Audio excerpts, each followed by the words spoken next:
need help purchasing your car insurance? Head on over to AutoDeal.com.ph/car-insurance. Here, you can compare prices and customize your insurance coverage from many of the Philippines' top providers.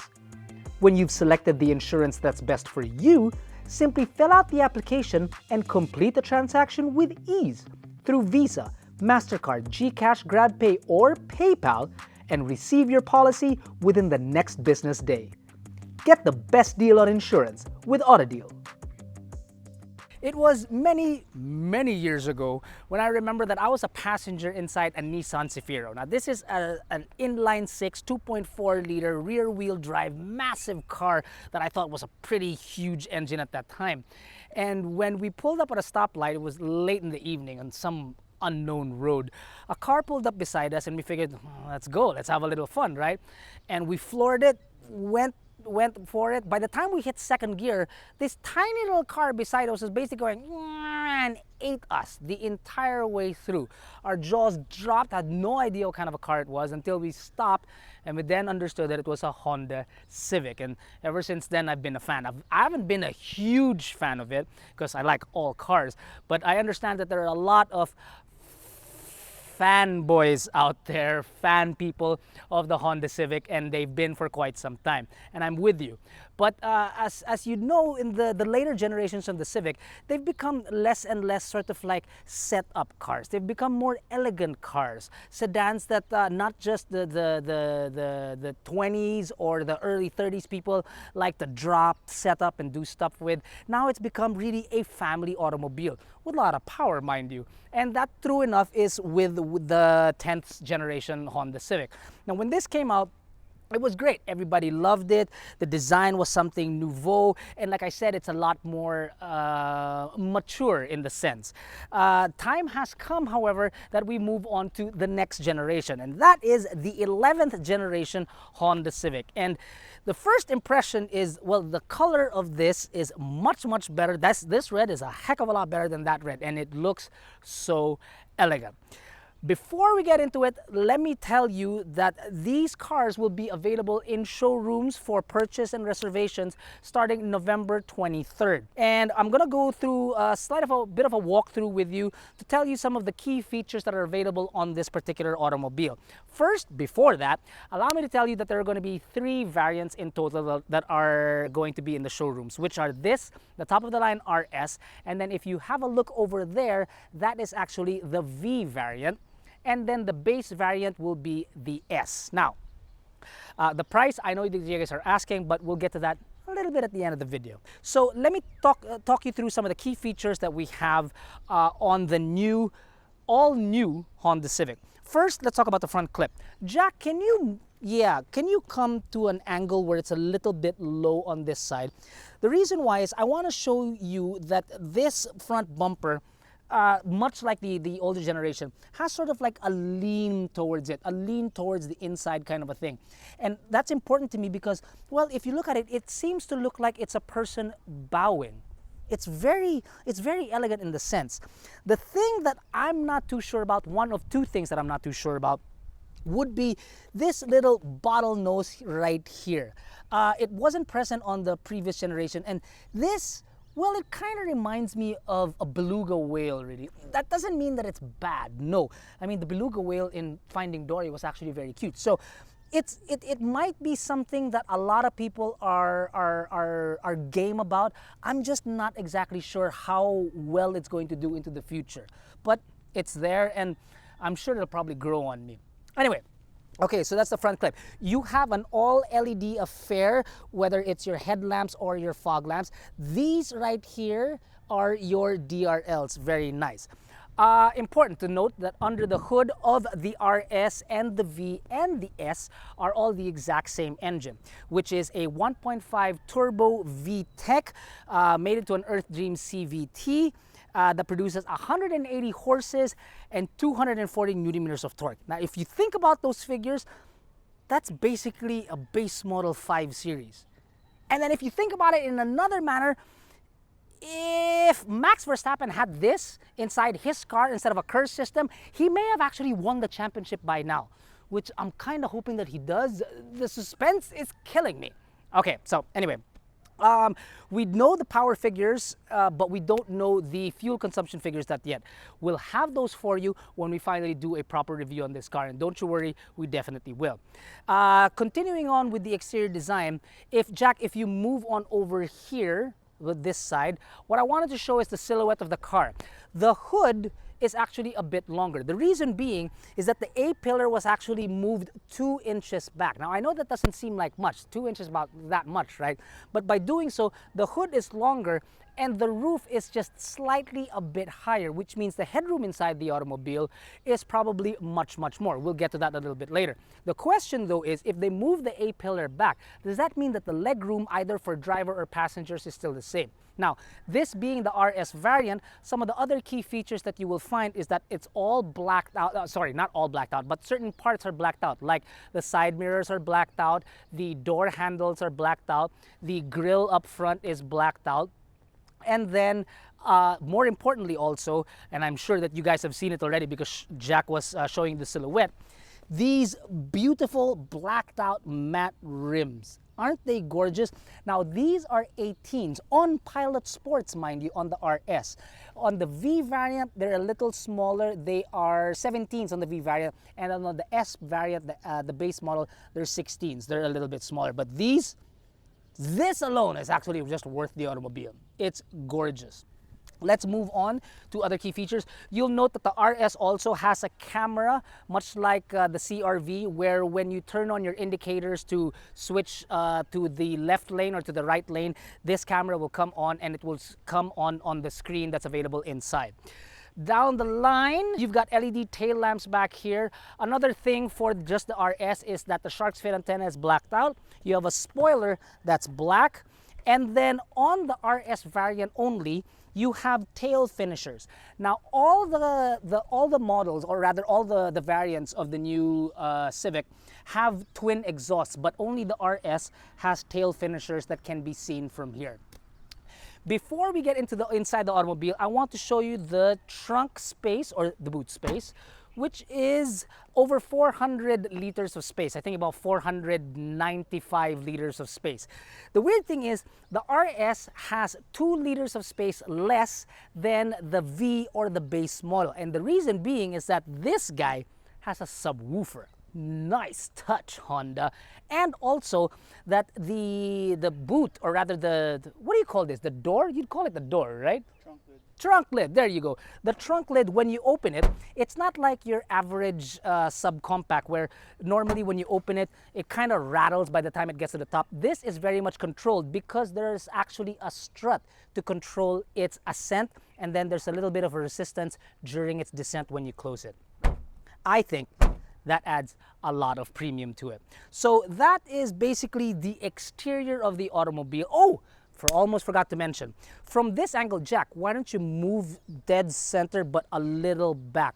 What I want to show our viewers is that the car from the rear actually looks much wider. It doesn't just look wider, it actually is wider because the rear track is wider by ½ an inch. Now I know what you're thinking, ½ an inch, like the 2 inches earlier, isn't much. But the engineers will tell you that ½ an inch is a lot because it gives the car a wider stance, meaning it's much more stable, whether you're attacking corners or you're just simply going through traffic and you feel safe and secure.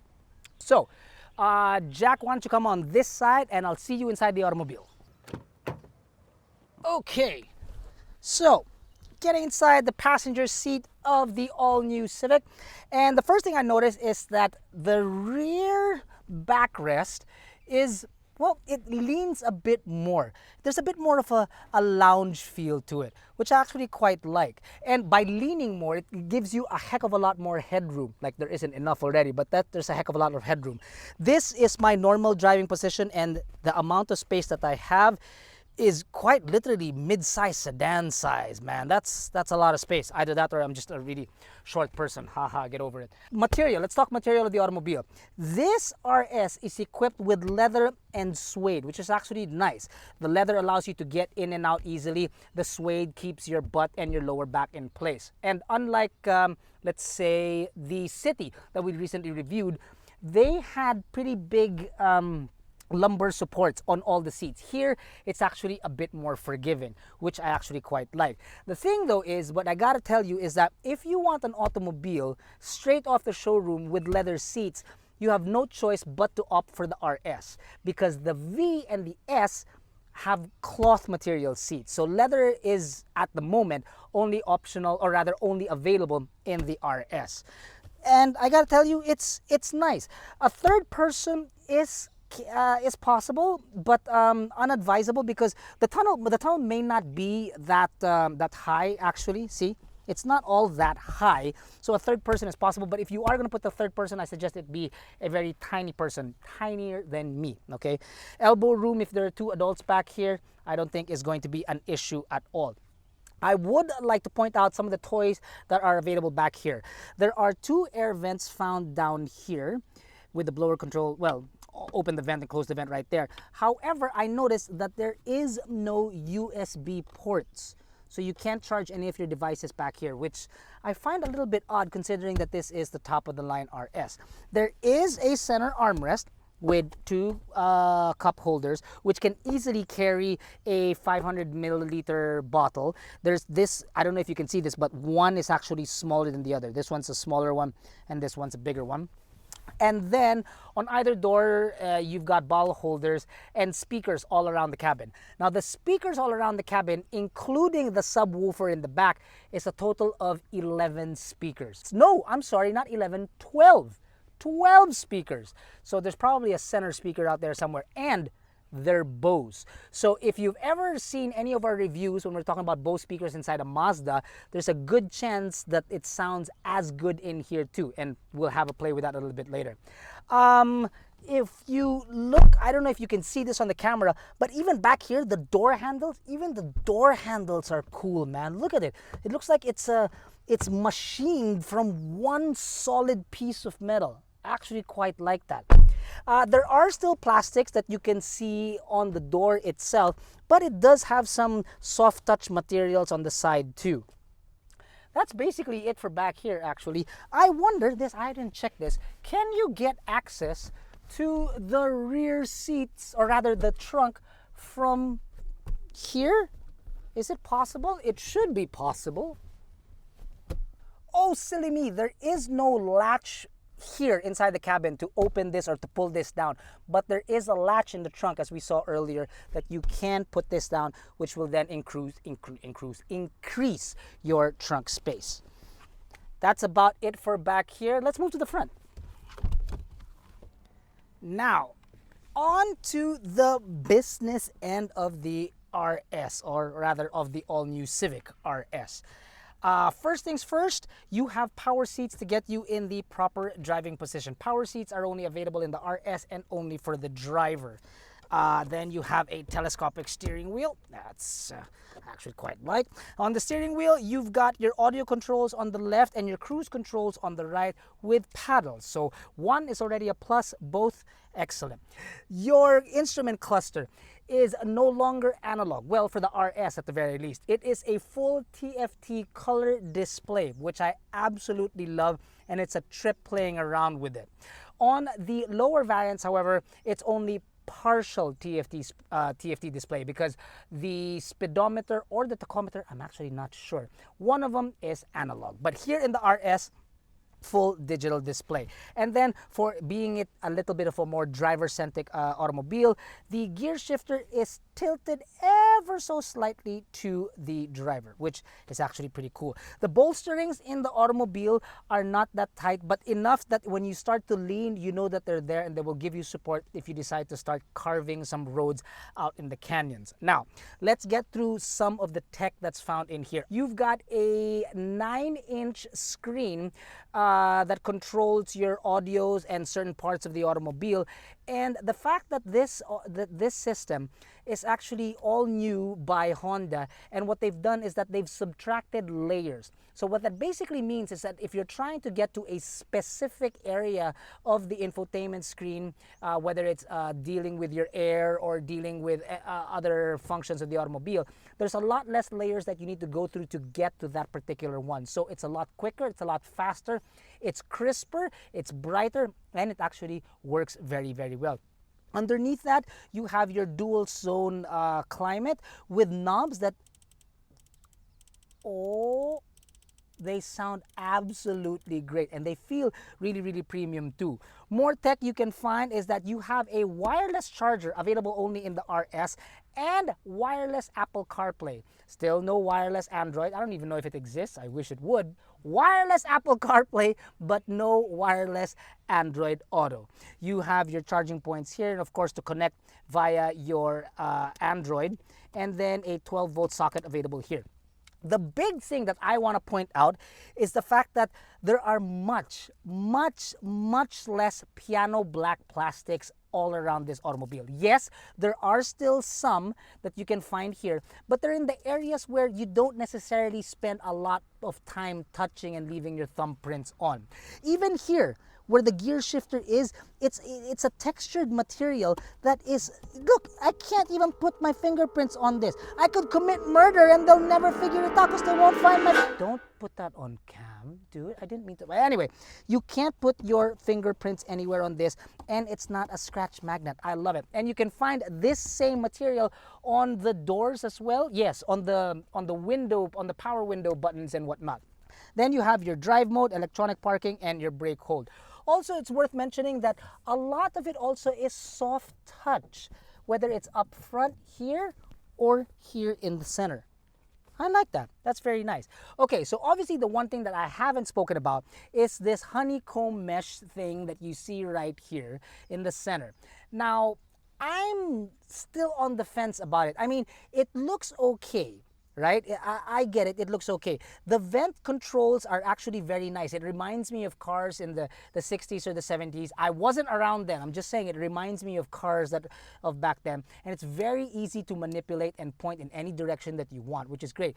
This honeycomb is a unique design inside an automobile, but man, it must be really difficult to clean this guy, man. You'd have to take a Q-tip into each and every one. Nah, that's just maybe the OC in me. So, I'm not sure about those two things. I'm not sure about the sperm whale looking thing up front, and I'm not so sure about this honeycomb thing here. But, you know, then again, I could be wrong. Oh, but before we continue outside, allow me to give you a sample of the 12-speaker Bose system in here. Again, YouTube, do not demonetize us, please. This is free music. Uh-oh.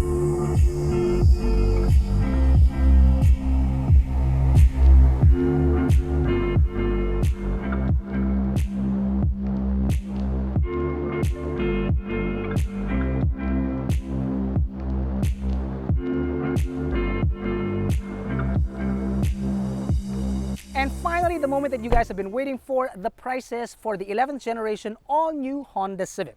Let's start with the base S, which is available at 1,290,000 Philippine pesos. The mid-tier variant, the V, right over there, is available at 1,498,000 Philippine pesos. This RS variant right here, this guy is 1,690,000 Philippine pesos. Ain't gonna lie to you, was kind of caught off guard by the price of the RS, but then I got to thinking that you you do get a lot of car for that price. I'd like to know what you guys think of the price for the RS. I'd also like to know what you guys think of the prices of the other models, or rather the other variants out there.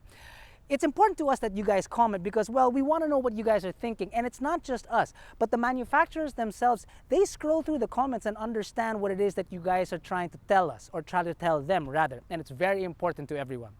So thanks for joining us on this walk around of the new Honda Civic. We're definitely going to have a behind the wheel of this car, so do join us then. Thanks for watching, everyone. Stay safe. Hope to see you soon.